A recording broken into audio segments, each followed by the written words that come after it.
yavuddeyo naawe ensonga lwaki akweka omwana we. ene Newspark channel webale kuba nti nate ogyekumiddeko mangi genkuletedde kkiriza mbeere nga kuwa. Tutandikidde wa Juliana Kanyomoozi we yabuziddwa ekibuuzo lwaki akweka feesi y'omwana we, lwaki omwana we munnange tayagala babeere ng'ate abantu bamutegeera ayina ensonga ze, era ensonga zino yavuddeyo n'abeera ng'ate aziwa ku mutimbagano n'agamba nti mumutegeere oyo yooyo oba Juliana ye Juliana, okitegeera nno mukwana ayagala obulamu bwe ne bubeera nga buli private. Katubeere nga tukuwa akatambi kano. Why do you hide your baby's face?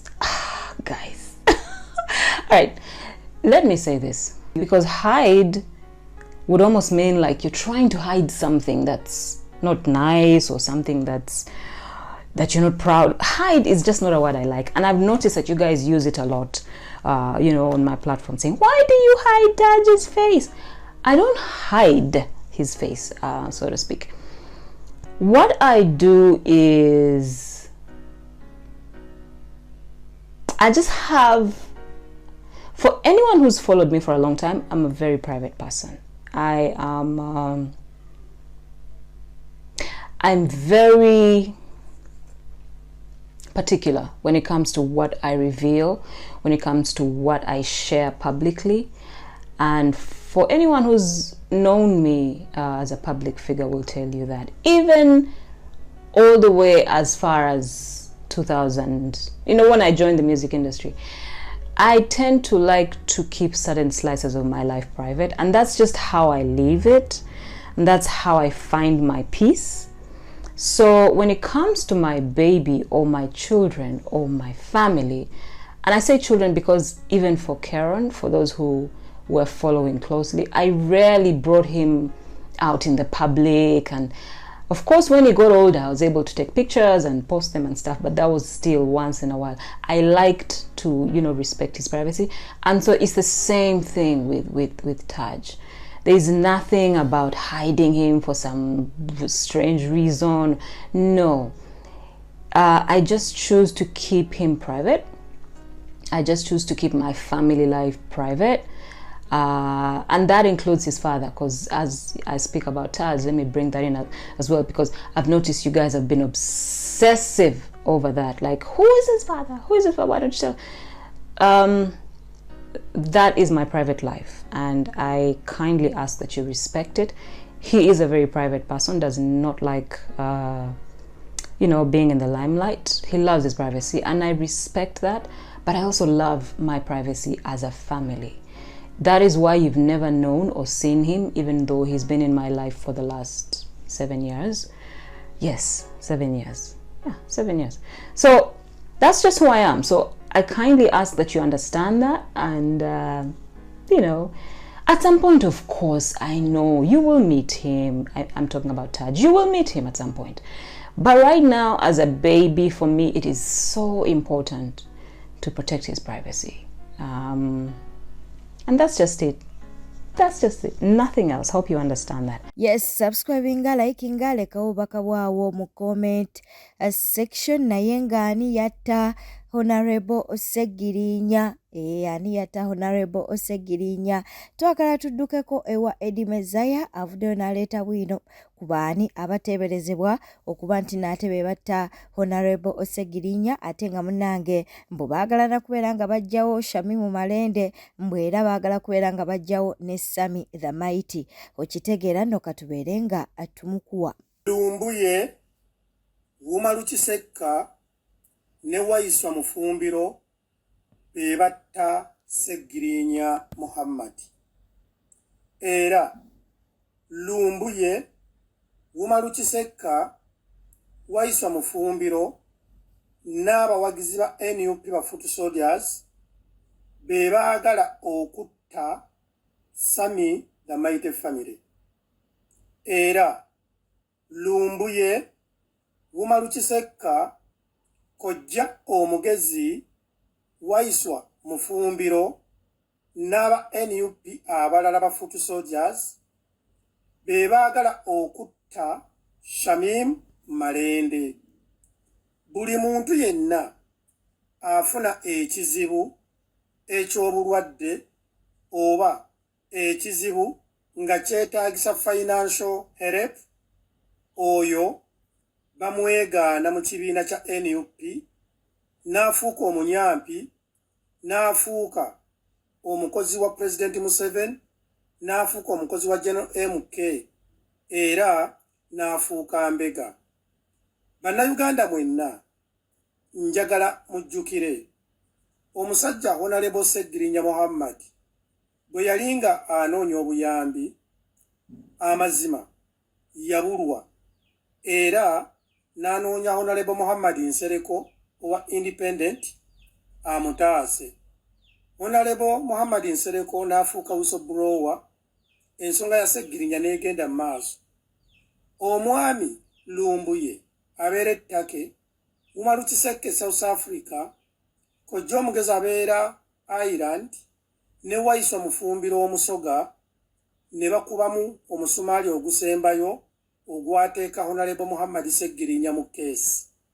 Baamuyita mbega, ne bamuyita nti ne bagamba azannya comedy, nti ali mu political comedy, ayagala kuzannya kazanyo ka byabufuzi, era nga lwaki akubira Nsereko, ng'ate Nsereko wa opponenti si wa NUP. Lwaki takubidde oba lwaki omulanga gwe taguyisizza mu luupu? Jjukira nti we yalwalira Honorable Segirinnya, Honorable Muhammad Nsereko ye yatuusa ensonga za Honorable Segirinnya mu Parliament, era Parliament n'eriyakitinga. Naye abakulembeze mu kibiina nga ne Bobi Wine mwali baagamba Honorable Segirinnya bakozesa mukozese, era omusajja wattu paka lwe yagenda mu ntaana nakati ndowooza bakozesa mukozese, era ndowooza nakati Honorable Segirinnya gy'ali akyakola omulimu ogw'obwambega mu kibiina kya NUP. Ensi bw'etyo. Sami the Mighty Family, bw'ovaayo n'osaba obuyambi nga oli mulwadde, nkwewuunya, nga olinga eyeerabira kye baakola omugenzi Segirinnya. Baamuyita buli kika kyalinnya.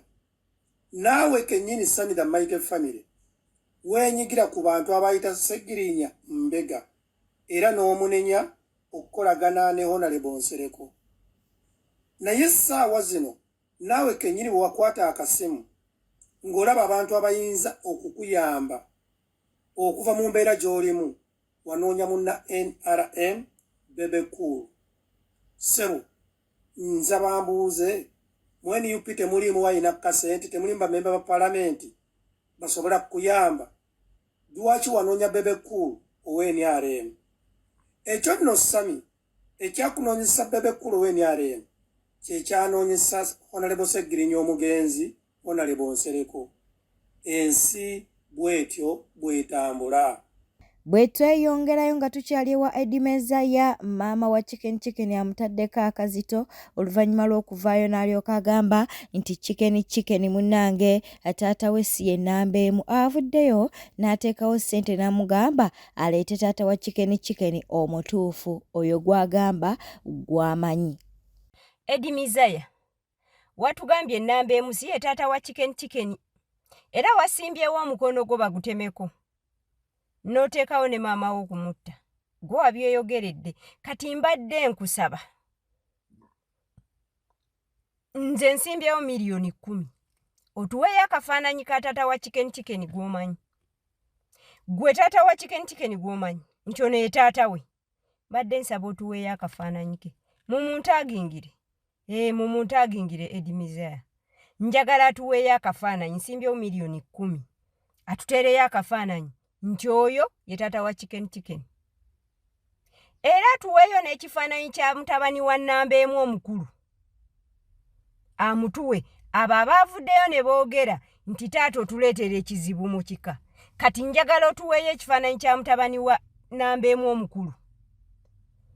Kuba watugambye nnamba emu ye yabigambye.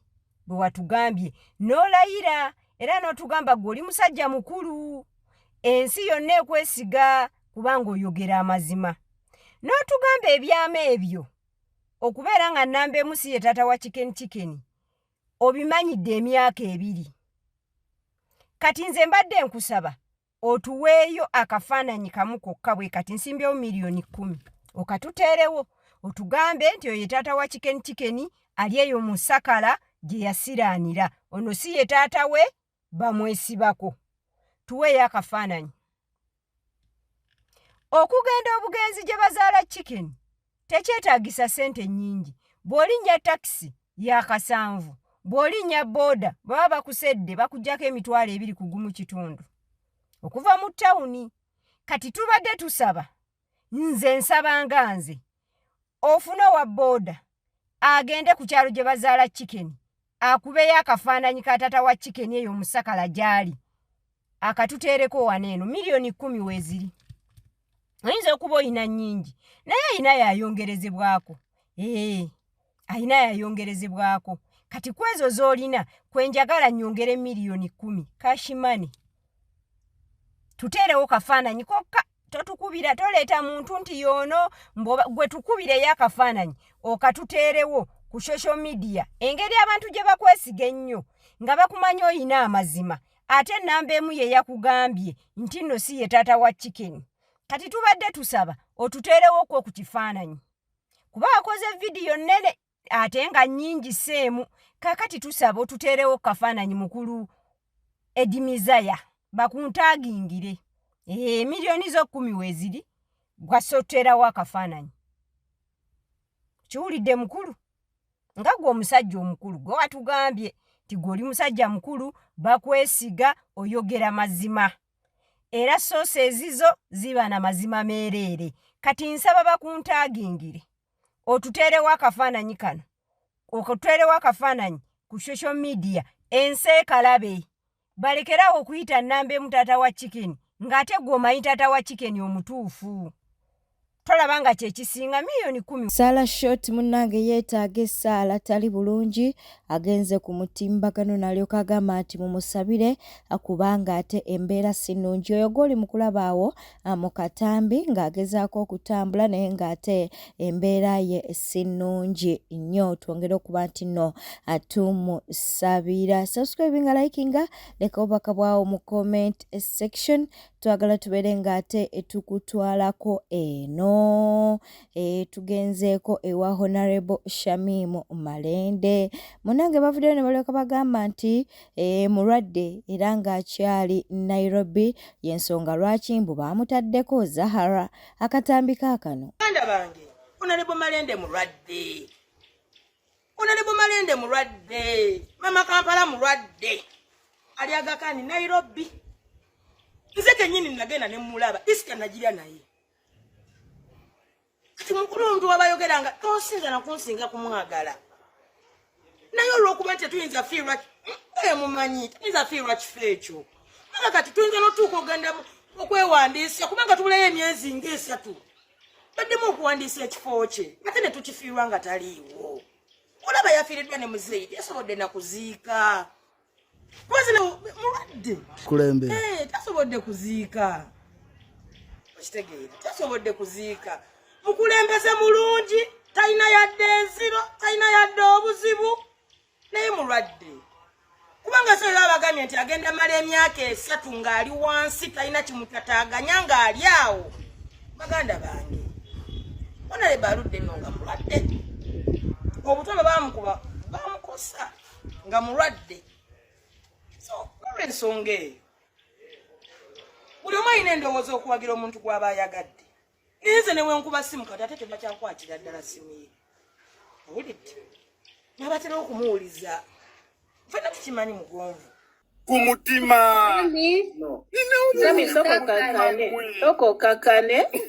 Soko kakane tulabe ekiddako. Mubembereza omuntu mwe abamuzaala Mwana munneso wano watoda mukubira ono Sami yetaaga kutereeza Sami abantu betaaga okwetuwaza mu bannaabwe. Sami abantu bonna betaaga okwetuwaza mu bannaabwe.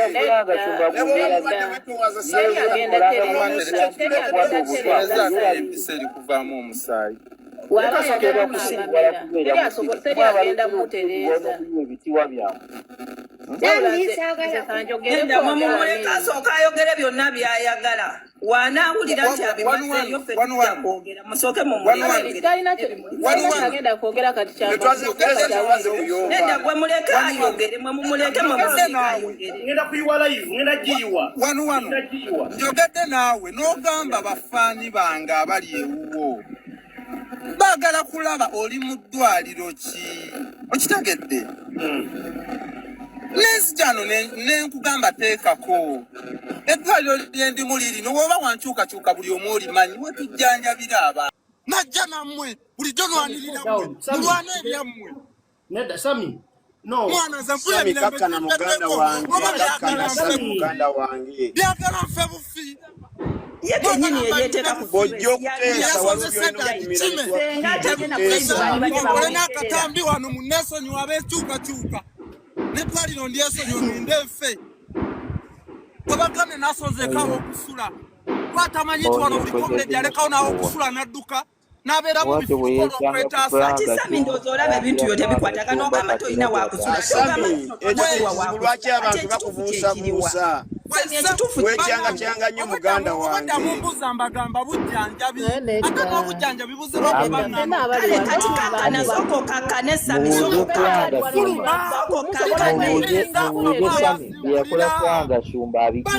fuluma uganda